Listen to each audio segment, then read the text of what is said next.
Boston College has a 4-star recruit now in the class of 2026, and they didn't land a new commitment. How did that happen? Let's get into it.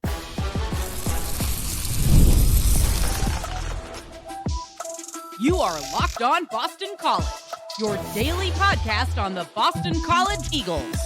Part of the Locked On Podcast Network, your team every day.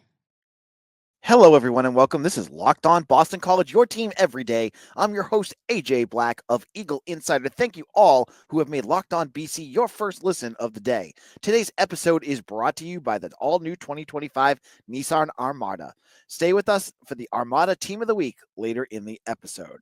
On today's show, it's a packed recruiting show with no commitments, but lots to talk about, including a key pair that are going to be coming to take official visits to BC. I'll explain who they are. How many 4-stars can Boston College land in the class of 26? I'll give you my prediction.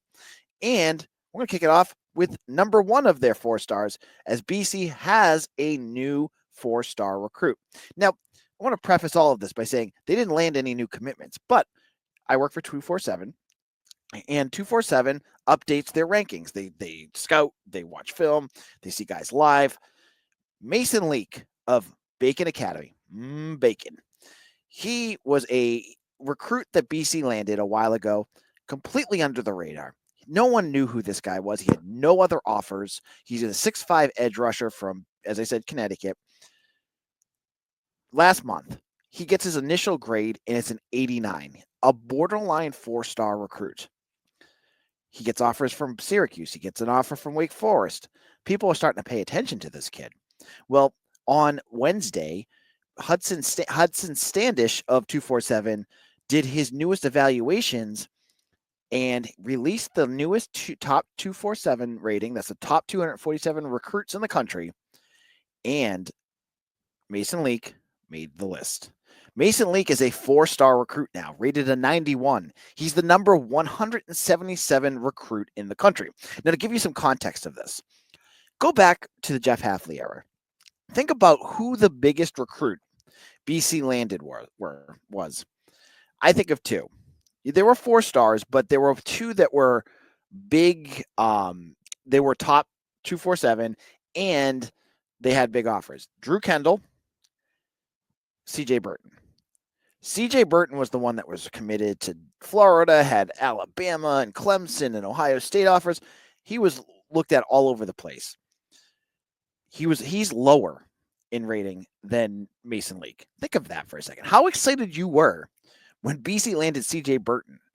Mason Leak, the guy that no one knew about, and I'm telling you, you can go on my board. I'm sure if you look back and you can search through some of the threads, there were people saying, why is BC taking this kid? He has no offers. This isn't Bill O'Brien showing that he's a good recruiter.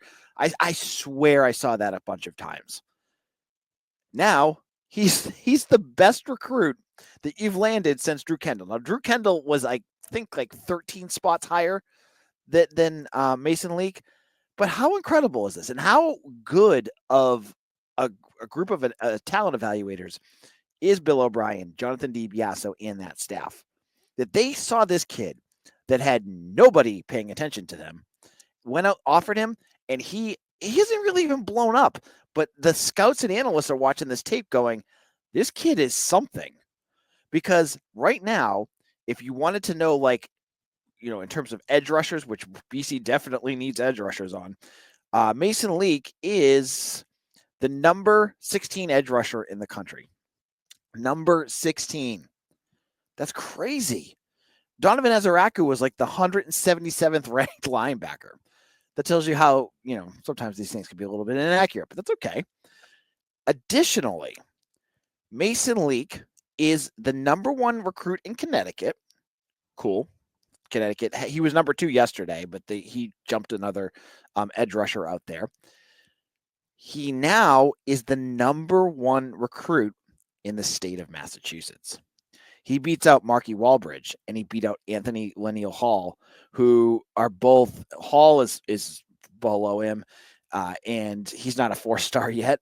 And Marky, I don't believe he's a 4-star yet. Yeah, no, both of them are not even close to being 4-stars. So all of a sudden, all this talk about Hall and Walbridge and all these other guys. It's Mason Leak. BC has the best recruit in the state of Massachusetts. Now, I'm not going to be naive here. I know what you're thinking too. Now that he has the 4 stars and, he's top 247, what comes next? The other schools are going to start calling. This is where things start to get a little tricky. And I'm sure the staff at BC is, on one hand, very excited that they've got a guy that can, raise their profile and make the recruiting class their 11th now in the country. But on the other hand, there's going to be some schools that are going to start to look. So this is where the tough work starts coming in for Boston College. They were in on this guy early. He committed back in October, I believe. So they've been connected to him for a while. He's been on campus a whole bunch. You got to hope that the message and relationships that you made when you got him to commit resonate still as they get closer to National Signing Day. There's a long time. There's 9 months now between now and National Signing Day. It was Wake Forest, it was Syracuse at first, but you got to imagine schools like Michigan, Penn State, some of the ACC schools might start looking at him. This is going to be tough. This is going to be tough, but BC has a good coaching staff. Bill O'Brien has a lot to sell, and this could be his biggest recruit that he's landed. I mean, this is the second 4-star BC has landed. The first one that they've landed, during the actual he could still decommit period. Sterling Sanders was a defensive tackle in the class of 2025, but he got his 4th star actually when he was actually enrolled at BC. That was way after the fact. So this is going to be the first big test. BC lost one big recruit last year. That was Nolan James to Notre Dame. Will Notre Dame look at Mason Leak? They could. So this will be tough. This is going to be a big one. But on the positive side right now, just know that your staff went out there. Boston College's staff went out there and really did an awesome job identifying a potential star. This kid, if BC can get him here, this is a star in the making right here. Mason Leak is a star in the making. He could be the guy that we're talking about in 4 years, 3 years, maybe 2 years, being that dominant pass rusher that Donovan Azaraku was. He's that good. He's got the size. He's got everything. So we're going to have to wait and see. We're going to watch, and we'll have updates on how tough this battle is going to get, but we'll see how BC handles it.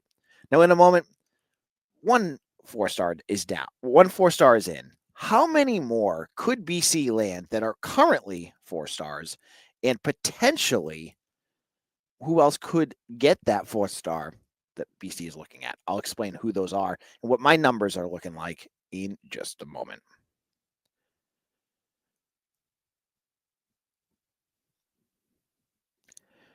The Armada Team of the Week is brought to you by our friends at Nissan and the all-new 2025 Nissan Armada.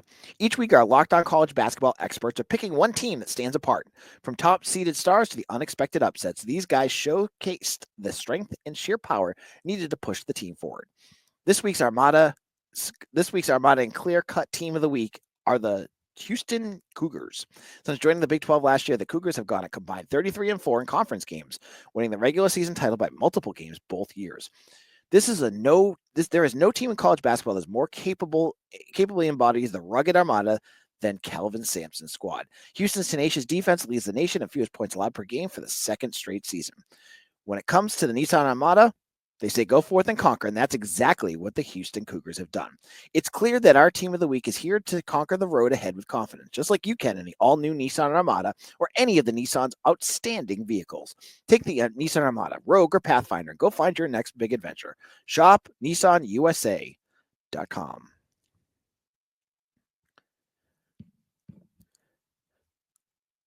Locked On Boston College, AJ Black here. Thank you all who have made Locked On Boston College your first listen every day. If you're listening to us in the gym or in your car on your way to work, we're about a 25-minute podcast 5 days a week.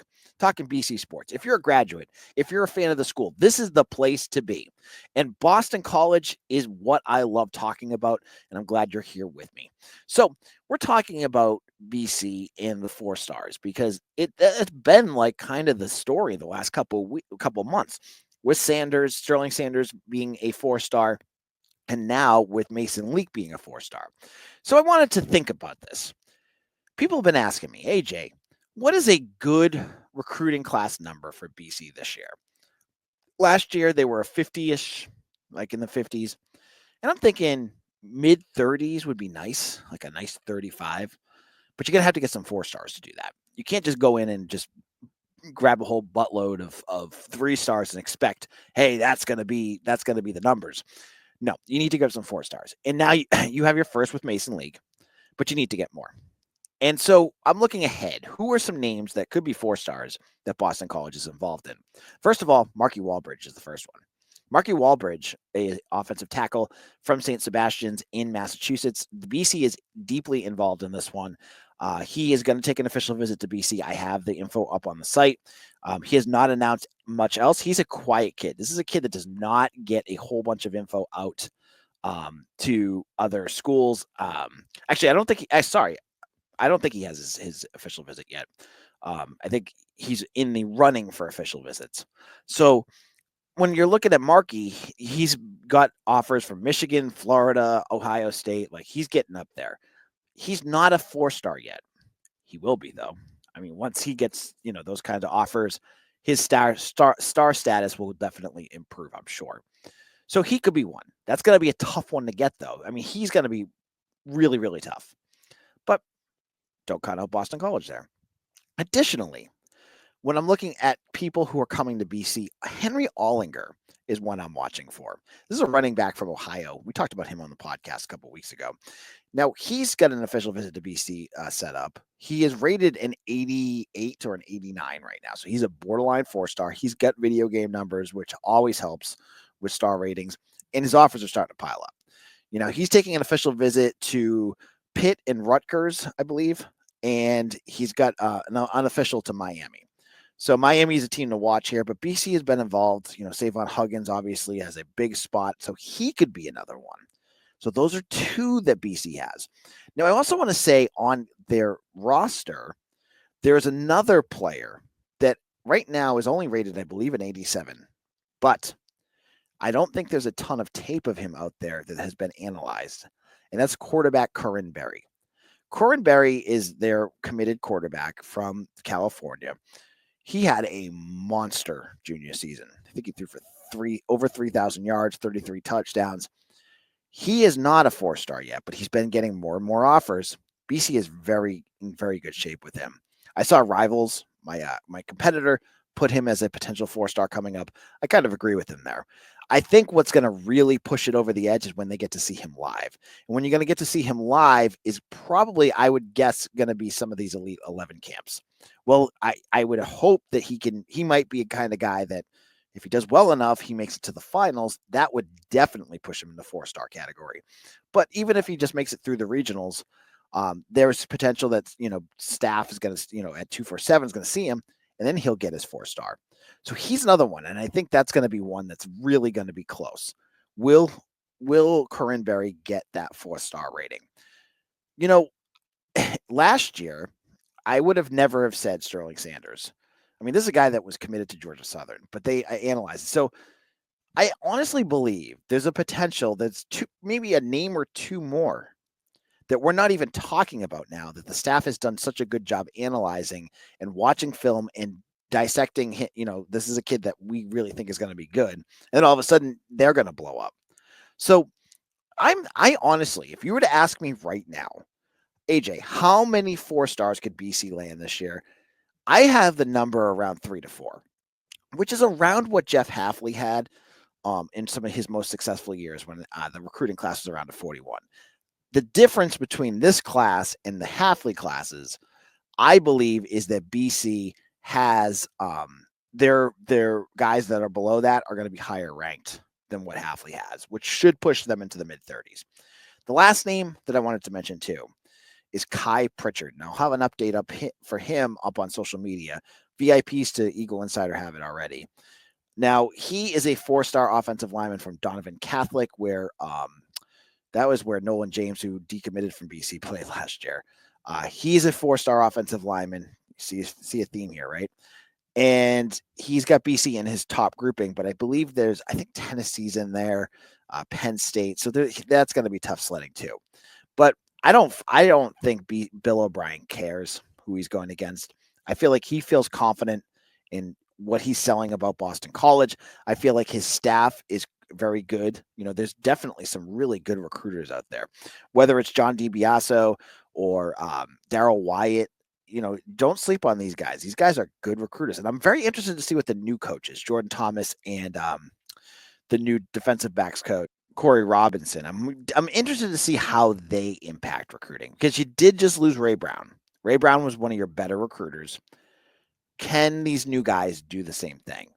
But I mean, right now, I don't fall in love with recruiting rankings this early in terms of like team rankings. BC's 11th in the country.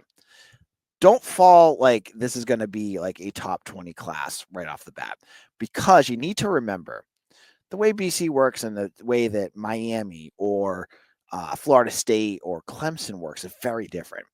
BC has a tendency to get a bunch of recruits early that kind of bloat their score, because the way that 247 works is that numbers impact where you fall. So like you get the score and you get this like rote number for each recruit that adds up. So like if BC has 9 recruits already committed, but Clemson has 2, they're going to be rated higher than Clemson.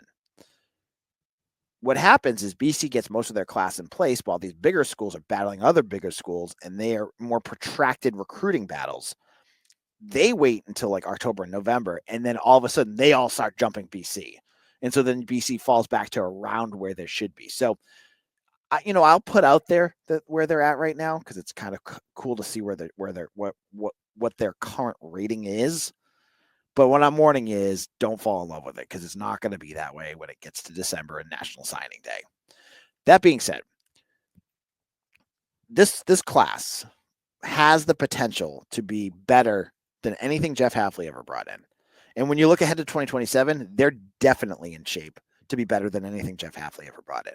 And when we brought in Bill O'Brien, that is what you were looking for. You wanted a guy that could recruit and raise the profile of Boston College, and it's exactly what he's doing. It only took 1 year. I warned you last year. I said, you can't use the class of 26 as a barometer of what Bill O'Brien can and can't do on the recruiting trail, because he only was on the scene 2 months before the start of official visit season. He did not have the proper time to get things going. Now that he's had a whole year with these kids, and 2 for the class of 27, that is going to impact BC and make them a much more marketable place for these recruits. And you're starting to see the impact now.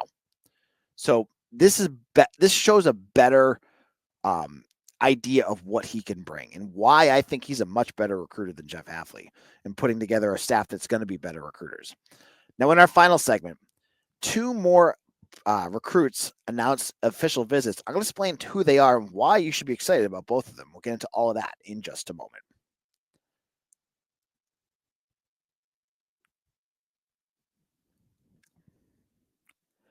This is Locked On Boston College AJ Black, and I'm really excited because I want to tell you guys about Locked On College Football. It's hosted by Spencer McLaughlin. This is a great podcast. They just had Alex Dono of Locked On Canes talking about the new ACC deal. They talk about everything going on in college football. Check that out on YouTube or wherever you get your podcasts. It's a great second listen. Now, everydayers out there, if you've been talking and listening to my shows, you've heard about some of the official visitors that are coming. These are the people that BC are whining and dining. They're recruits that are ready to take that next step with Boston College to see if maybe they're going to be the school that they're going to commit to. I want to give you 2 new names that you're going to want to watch for. One of them is someone we've talked about, and another one is a local kid. The first one I want to tell you is Carter Gooden. Carter Gooden, we've talked about on this podcast a bunch. He is one of the highest rated recruits in the state of Massachusetts. And let me tell you, if Boston College can land Mason Leak and Carter Gooden for their defensive line going forward. Look out. That defense is going to be sick because Carter Gooden is awesome too. I talked about 4 stars. He could be a 4-star. I totally left him off. Well, he's taking an official visit to BC, and right now BC is the only school that's getting an official visit. I don't think that's going to stay that way, but that's good. They get first dib. Not first dibs because he's going June 20th, but BC's really involved here. This is a kid from Tabor Academy. He went to school. He came from Canada. Played at Tabor the last, I think, 2 years. And his schedule, obviously, he wants to get his parents involved, so they have to come all the way from Canada. That's a little tricky. So BC's going to get that first swing. This is one, Marky Walbridge, I think, is probably the biggest name I'm watching for, even more than Kai Pritchard. Marky Walbridge, I really think is big, and Carter Gooden's the other one. Like, of any names out there right now, those are the two I really want to see commit to BC. Gooden has a big offer list. I believe Michigan's offered, a bunch of Big Ten schools up by that Canada area. They've all offered, but obviously DiBiaso and O'Brien and the staff have done an amazing job. I keep saying DiBiaso because he does the local recruiting, and a lot of these recruits right now are local. So he's the killer here that's bringing in all the good recruits so far. So Carter Gooden's one, and he's coming to Boston College. So get excited about that one. The second name that I think you want to know about is Femi Babalola. We've talked about him too. And I kind of lied at the beginning and said we already talked about one. We talked about both. Femi Babalola is a quarterback. And BC he's coming up from Tennessee, Ravenwood, Tennessee. I love that name, Ravenwood. And his offer list is starting to get interesting. He got offers from NC State, Wake Forest, I believe, has offered him. Now, I mentioned Corinne Berry before. BC already has a quarterback. They might go for 2 here. And I've mentioned that before. But Babalola is a name I think that really is under-recruited. The reason being is he didn't start a whole lot his junior year. But you watch him at camps. I know DiBiaso watched him throw up here. They really like him. And I believe it's Babalola or bust for QB2. Like, they're not going to just take another kid. They're either going to take Babalola or nothing.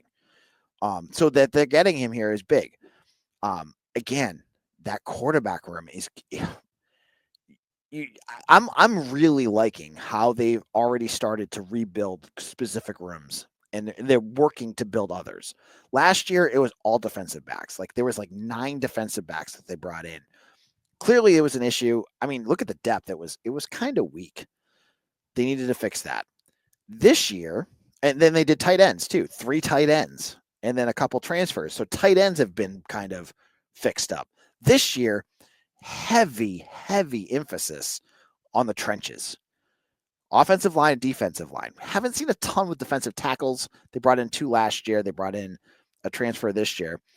But the edge rushers and that offensive line, there is a ton of guys that they're very involved with, whether it's Marky Walbridge or Carter Gooden, Mason Leak, Kai Pritchard. You got all these different guys that they're involved with. That's the emphasis for this class. That being said, I don't want you to sleep on their quarterback work too, because if you went to the beginning of the 2024 season and looked at what the quarterback room looks like then to what it could look like in January this year, it's stark how different it's going to be. Think about January. You're going to have no more Grayson James. He's gone. Who knows what happens with someone like maybe Jacoby Robinson, but you're going to have Dylan Lonergan, Shaker Reisig. You're going to have hopefully Corinne Berry. You're going to potentially have Femi Babalola. You have all these guys that are brand new in here, and you're looking ahead, and there's more guys coming in too. That Furion and Ferrara in another year. They're doing the job of building depth at every key position. Trenches, quarterback, those are the keys right there. That's how you build a successful team. Your key positions on wide receiver and running back, you can do that, and you could simply be successful with a bunch of different ways of doing that. But really, you can't strike out on those 3 positions. Quarterback, defensive line, offensive line. You win there. That's how it works. That's how Philadelphia Eagles just won the Super Bowl.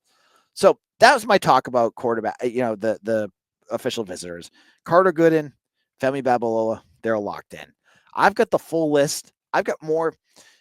I'm connected. I've got guys that I talk to, whether it's the recruits or the staff. I get the full list. It's not just the stuff that you see on Twitter. You got people, from other places like, Alabama that are talking about their official visitors, but they're just getting it off Twitter lists. I've actually talked to people. I have guys on my list that are not on Twitter yet. So come over to Eagle Insider, become a VIP. You can sign up for the first month. Just check it out. See if you like it. It's only $1 for that first month. Just try it out. Give it a test run. See what you like. We'll be back again tomorrow for our Friday episode. I can't believe it's almost Friday already. We'll talk about everything football. And I also, before I go, I want to shout out BC women's basketball, who I was at, my day job. I didn't get a chance to watch it, but I saw what was going on. They were getting smoked in this game. It was the ACC tournament against Syracuse. They were down, I think, 15 at halftime, and then just a couple games ago lost to Syracuse before this too. Tiana Todd and Dontavia Wagner combined for, I think, like 51 points, maybe even more than that. What a game for these women.